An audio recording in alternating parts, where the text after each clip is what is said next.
Olá,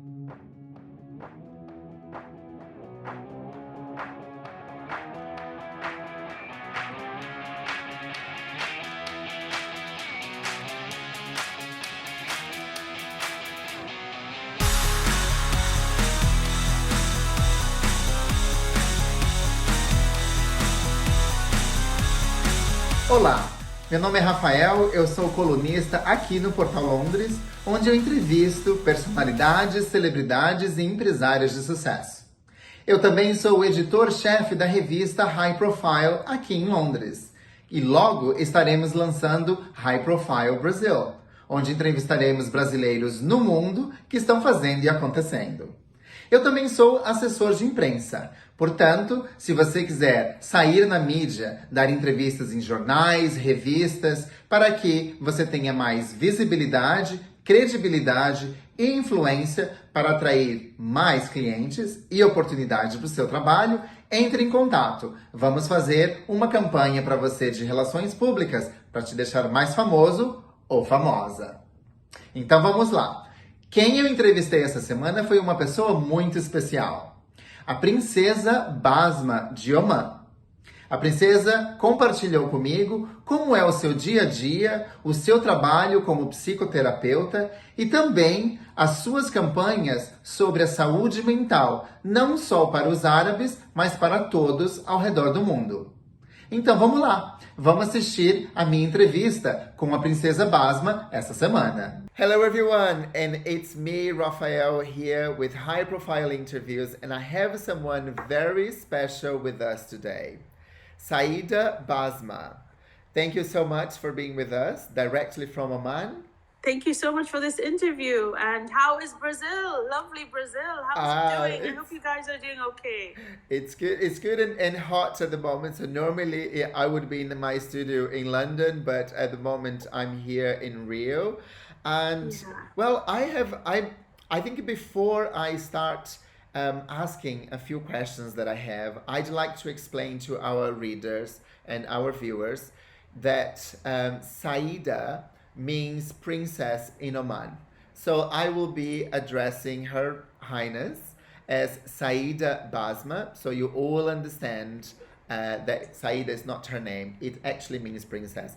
And it's such an honor to be talking to a real princess and also a working princess. So I think everyone is always very curious to find out what is the day-to-day like of a modern princess. So could you share with us, Saida Basma?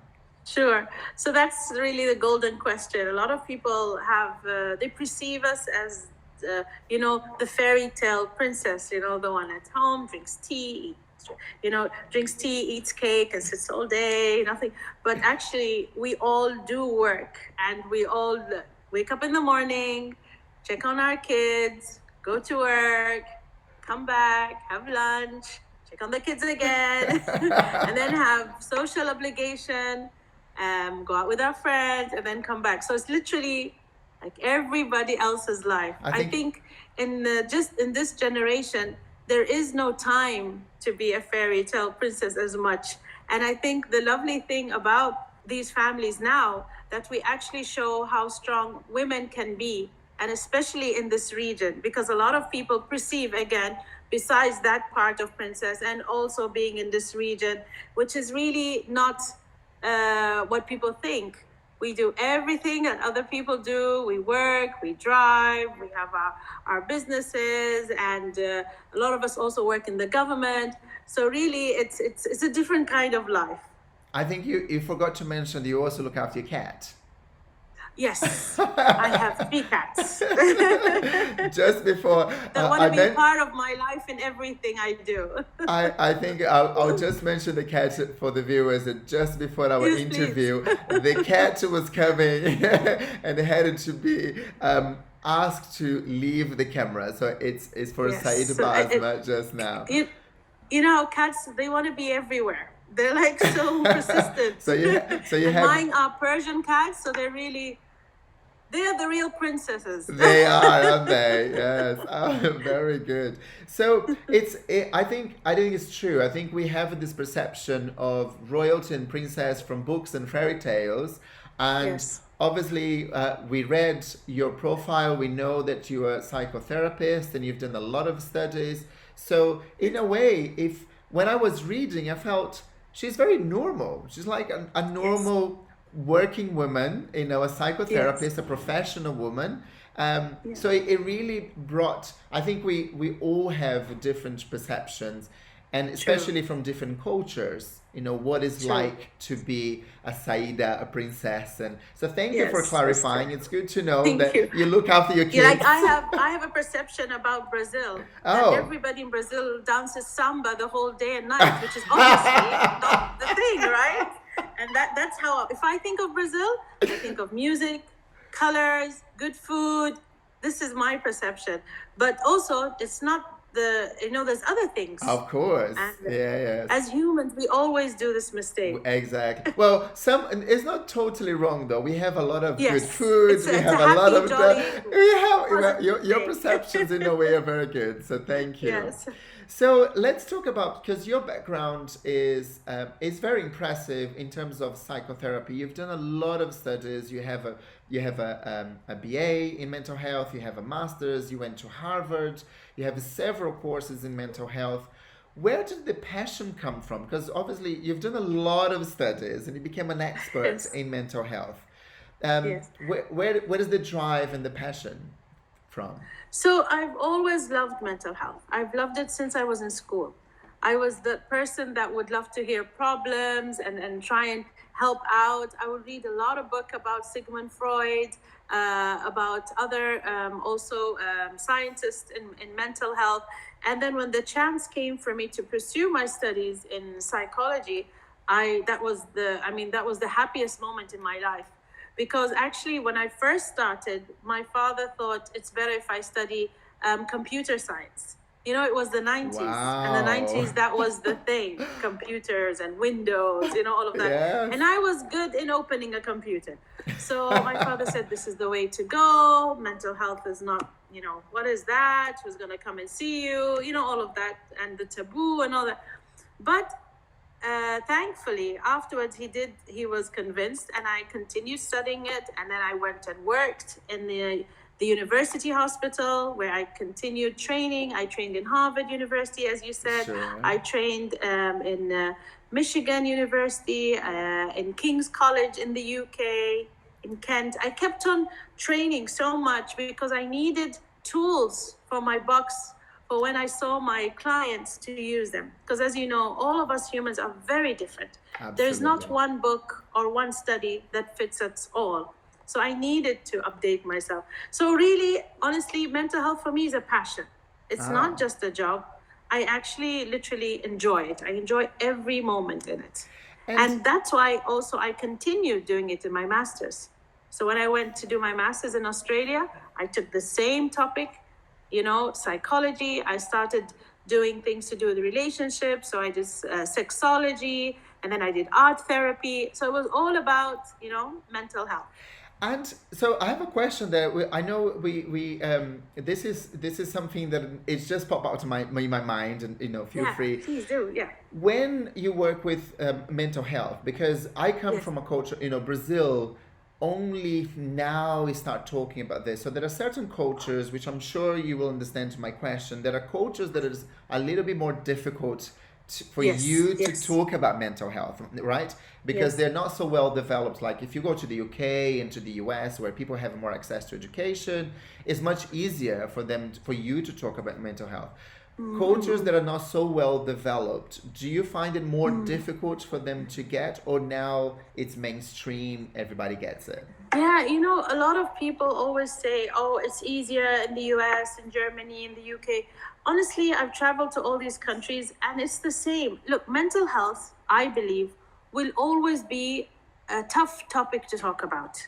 It will never be normal to talk about mental health. There will always be kind of a taboo.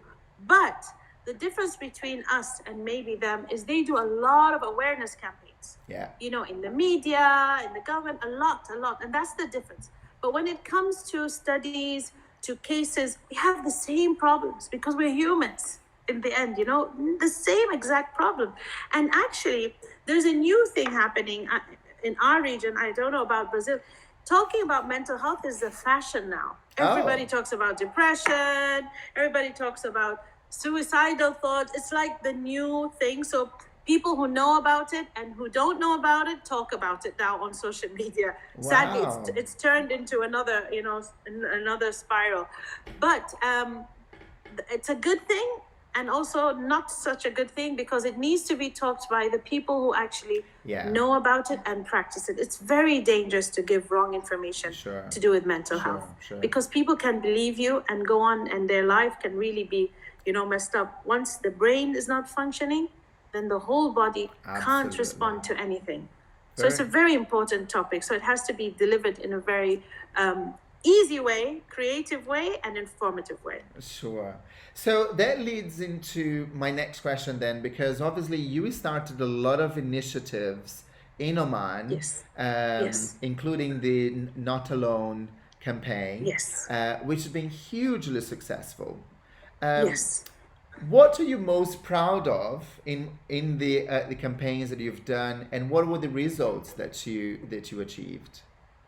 So I call Not Alone my baby because it's under the umbrella of my clinic, Whispers of Serenity.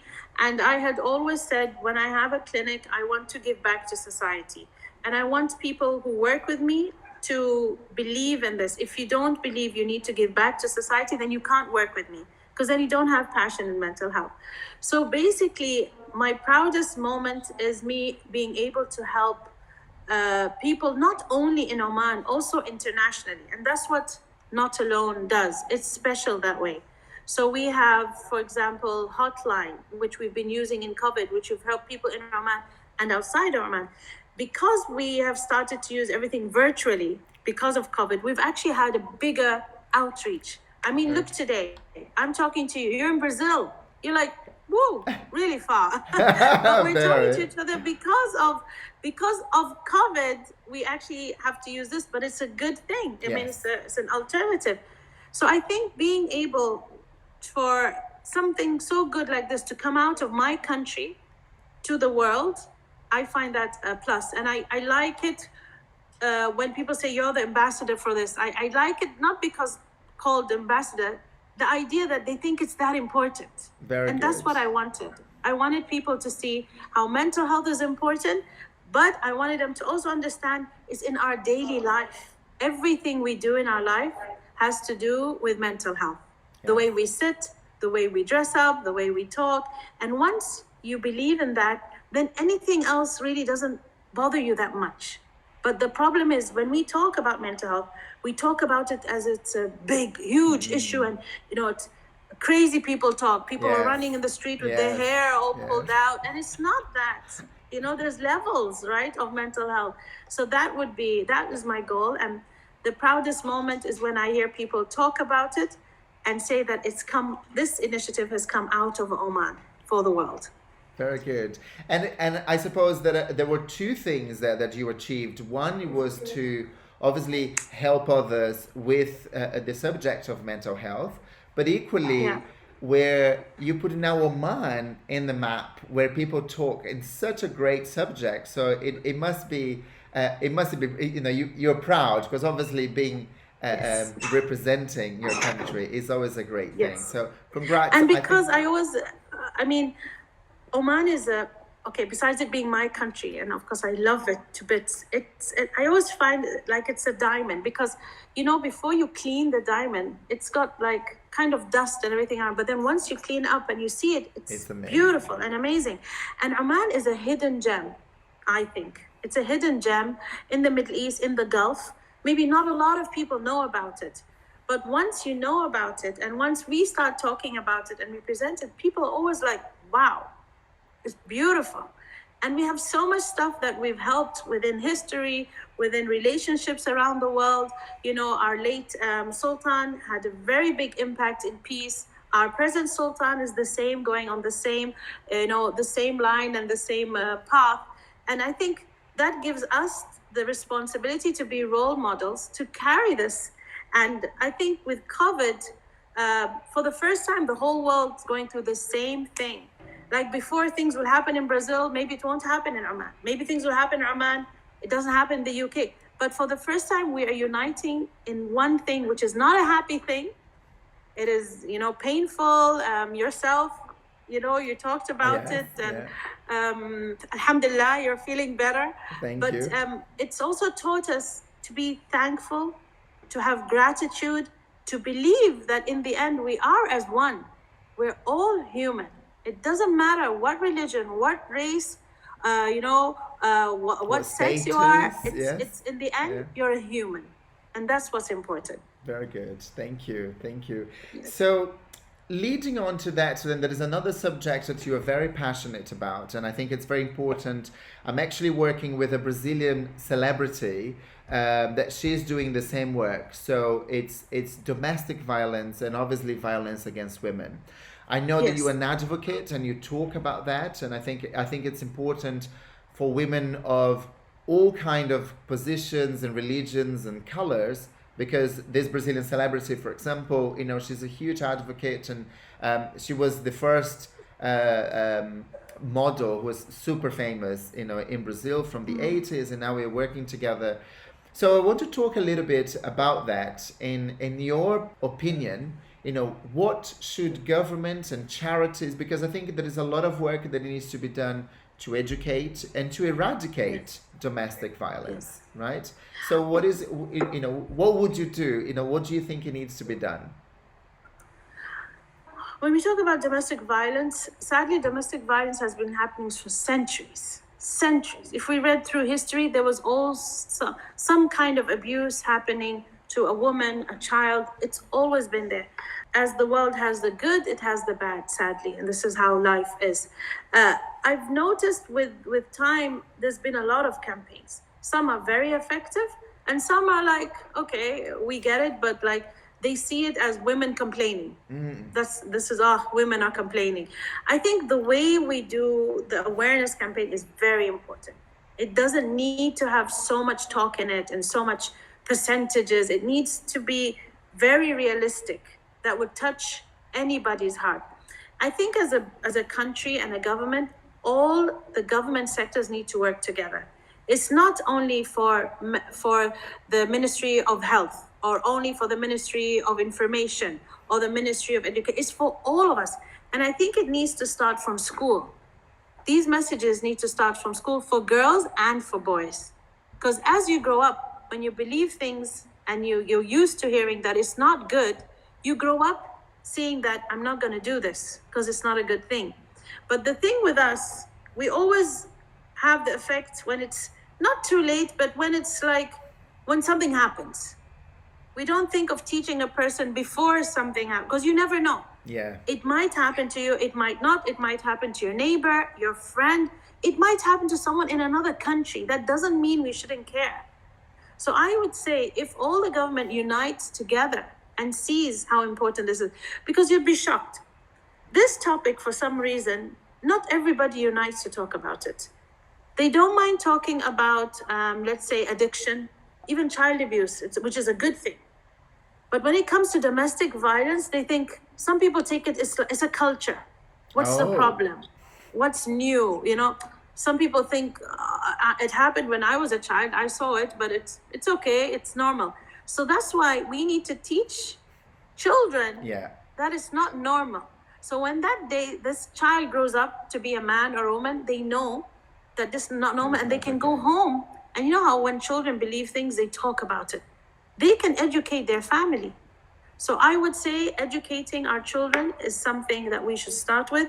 Doing strong campaigns that are creative and to the point is something we need to talk about. Working as the world, like now I'm in Oman, you're in Brazil. If we work together, why not? Sure. It doesn't mean that it's every country, a culture has a different, maybe religion, maybe language, but in the end, again, we go back to, we are all humans. We have the same issues.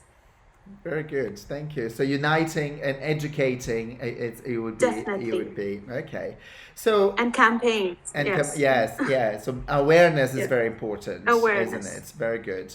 So let's move on then. I think you've traveled the world and you continue to travel the world. I met you in London a couple of times, and so as a world traveler, You've had experiences with lots of different cultures, you understand them, you tried lots of different things, you've seen them, you experienced them.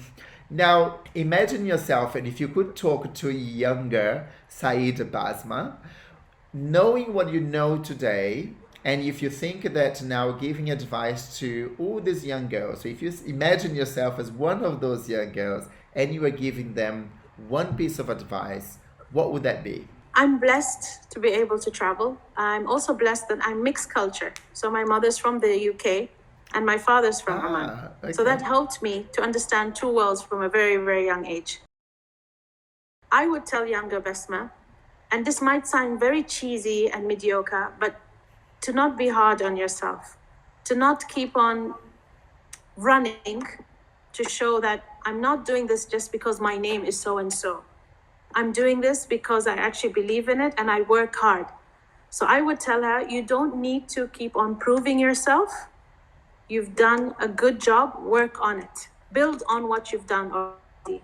Proving yourself actually takes from your life, because you're running the whole time.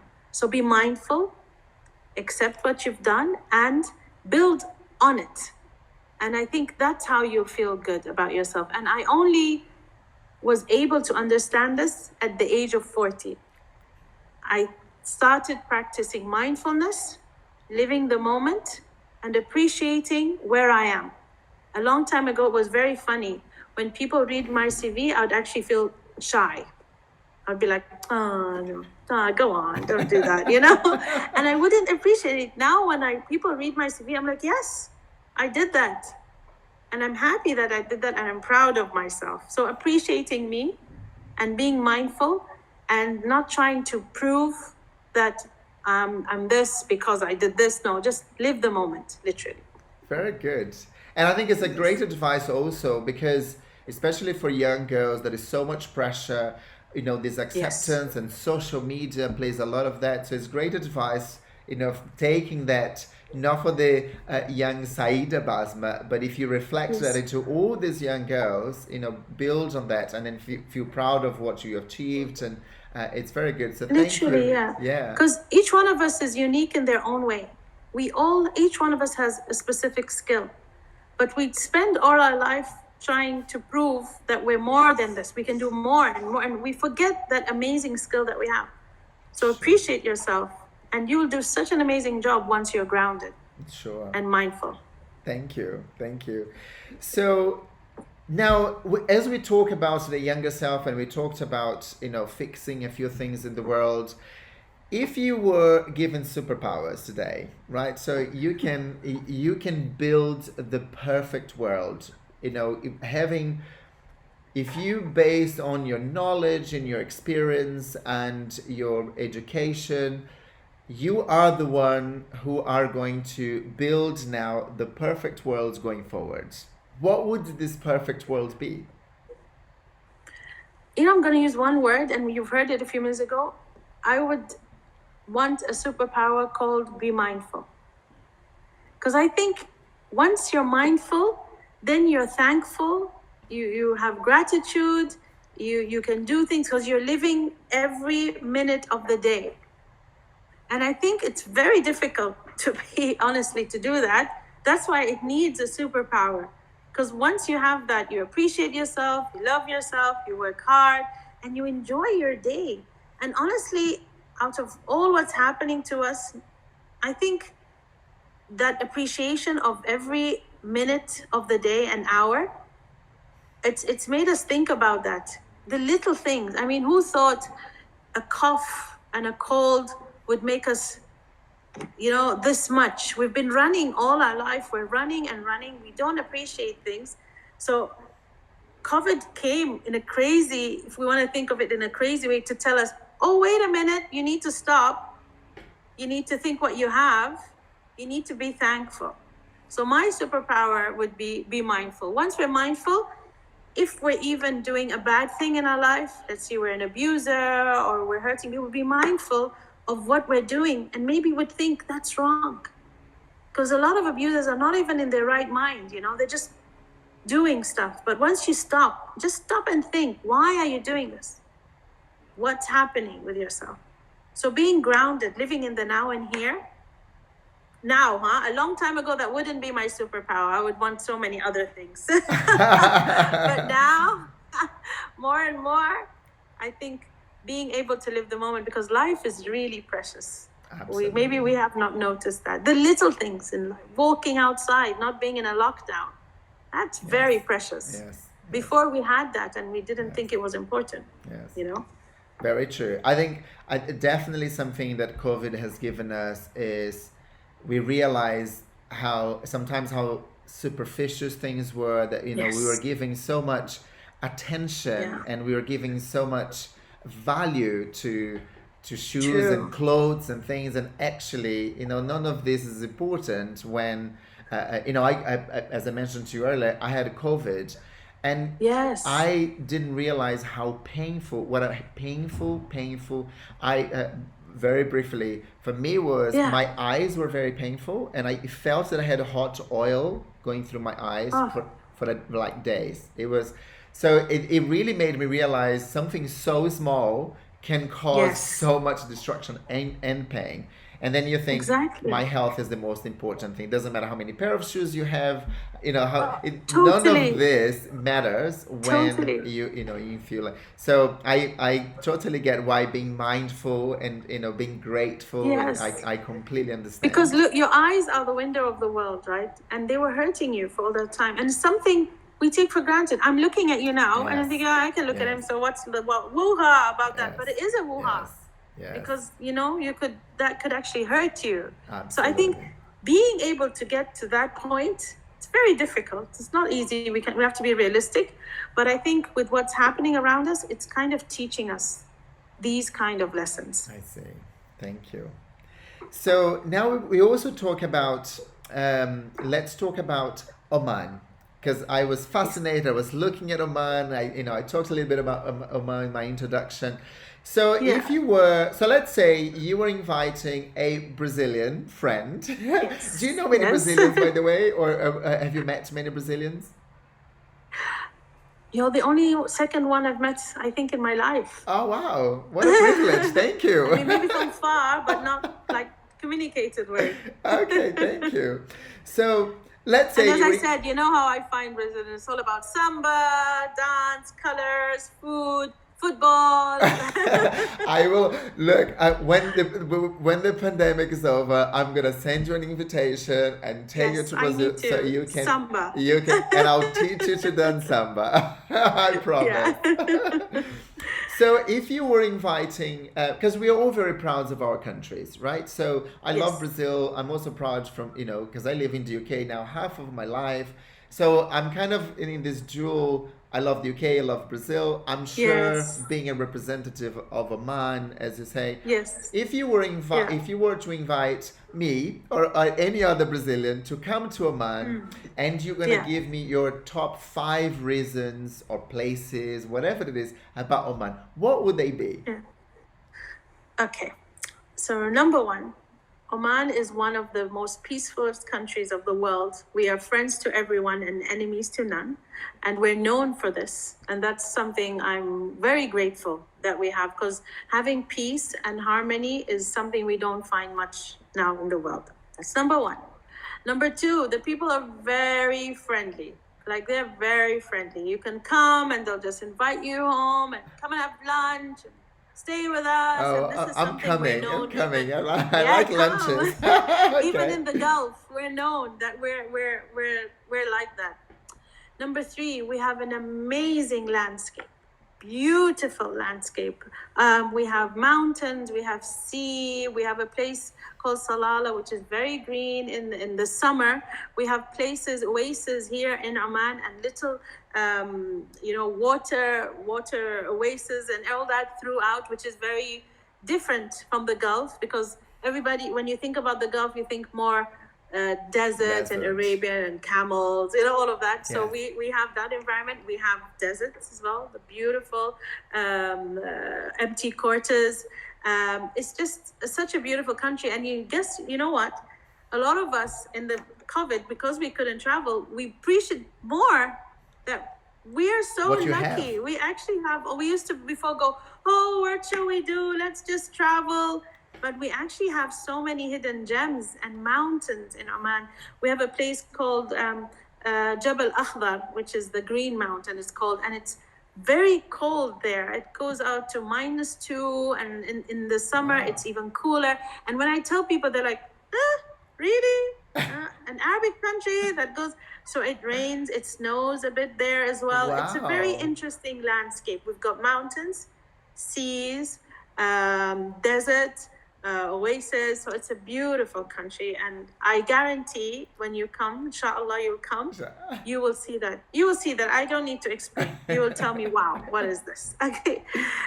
The fourth thing, we are one of the oldest countries as well when it comes to history. We have such a rich history. Our family name is one of the most oldest royal families of the world as well. And it's a descent that's been continuing, Al Said, from the beginning up till today. It's the same royal family. And that actually puts us in a lot of historic books. When it comes to history, also we have forts here that we have also had. We've had quite a few wars before with the Portuguese, which left us with beautiful history. I mean, a scary thing, but a beautiful thing now, where we have forts, we have wittiness in how they made all the way they did the architecture of the fort. We have a water irrigation system, which is very unique. It's called Al-Falaj. And it's for all the pine trees in Oman, and it's done in a very mathematical way. So even that part, I think, up till today, I find it very interesting that all our ancestors thought about this. Very good. Number 5 is the amazing food. Oh, I knew that was coming. Food is important. I knew food was gonna be on that list. I was waiting. I was like, she's not gonna talk about the food. Okay, because all cultures, they love their food. Oman actually was an empire that conquered Zanzibar and parts of Baluchistan. And because we were conquerors of Zanzibar and parts of Baluchistan, our culture is mixed with so much. So, and that has made it rich in how we eat, in how we dress, the languages we speak in Oman. So we have Arabic, we have Baluchi, we have Swahili, and we have English. So all that has actually made the country extremely unique. I think 5 points is not enough. I'm just going to do 5 for now. And so on point of food, because I don't know any nation that doesn't love their food. What if I was there? What would you say? Look, you need to try. I was gonna say, what would you cook? I wouldn't expect you to cook. Yes, but what don't worry about that either. We all know how to cook as well. How do you? Yeah, remember at the beginning of the conversation, we said a working princess, and you're every day. So I don't know if you cook. Probably think we don't know where the kitchen is. Exactly. So if I was there, what would you cook? What would be your best dish that you're very proud of from your country? So I would present, we have a very famous sweet. It's called halwa. And this is only made in Oman. It's very unique. We're known for it. And then we have other sweets that are made with dates.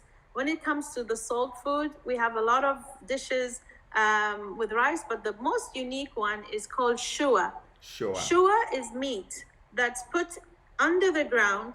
Wow. And with layers and layers of sand and charcoal, sand and charcoal, sand and charcoal. The meat is covered with banana leaves or any kind of proper leaves. And then it's taken out overnight, I think. And when you open it, it's the most tenderest meat ever. And I know in Brazil, meat is something it's out big. of this world. It's big. Very good. So that is one of the things. So, and then we have types of breads. We have, of course, the curries and all. So again, when I talk about our culture, it's again mixed with India, Zanzibar, Pakistan, and Oman. So it's a very vast and wide range of food. So just going back on the sweet is my favorite. So showa. Okay. You said. Halwa. No, shua is meat. Oh, so, halwa. Halwa. And then there's a date dish which is called rangina. And what is in halwa? Just for me, I'm curious because I'm halwa. it's a recipe that will totally put your sugar and everything into another zone. It's ghee, and it's sugar and saffron. Okay. And sometimes hail, and sometimes nuts, and sometimes instead of sugar they put honey. And basically it's cooked at a very, very high heat, and it's mixed, and then it looks a bit, it's not jelly, but it's like a bit like jelly.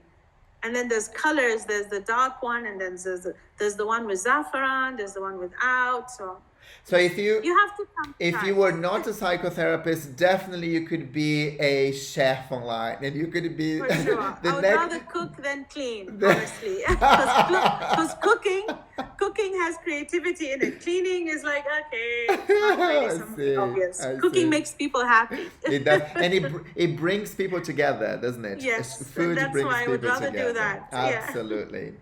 So, Princesa Basma, thank you so much for your time. It's been a real pleasure and an honor to speak to a working and a real princess. And I'm sure the readers will have loved to know about Oman and your work as a psychotherapist, and your being an advocate for women, and obviously the fight against domestic violence. So thank you so much for your time with us today. Thank you for your time. I'm so happy you're feeling better. And thank you for your dedication to work. And I think it's amazing. Even though you're not feeling well, you were still answering emails. So bless you. Bless you all. And bless lovely Brazil, Samba, Rio de Janeiro. Thank you. And thank you all for watching us today. So stay with me, because I will be announcing very shortly who is our next high-profile interviewers who are going to be with us next week. So thank you all for watching. I hope you enjoyed it, and don't forget to check our magazine. So our website is highprofilemag.com, and we are also now on issue, so it's issue.com/highprofilemag. Thank you all. I'll see you all in our next interview.